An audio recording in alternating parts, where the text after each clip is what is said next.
Isang low-pressure area ang nasa loob ngayon ng Philippine Area of Responsibility. Naging bagyo kaya ito? Pakibalita tayo mula sa ating resident meteorologist, ang ating ekspertong totoo, si Ginoong Nathaniel Cruz Magtani.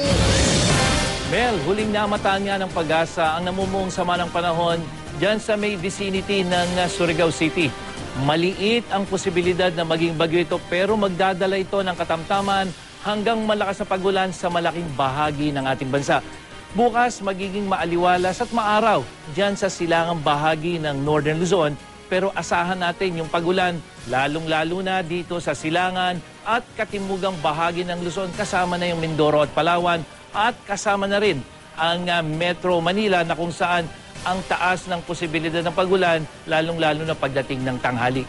Magiging mas makulimlim naman na may malakas na pagulan sa malaking bahagi ng Visayas, pati na rin sa malaking bahagi ng Mindanao. Kaya, Mel, pinapayuhan ng mga residente sa mga apektadong lugar na maging alerto sa posibleng flash floods at landslides.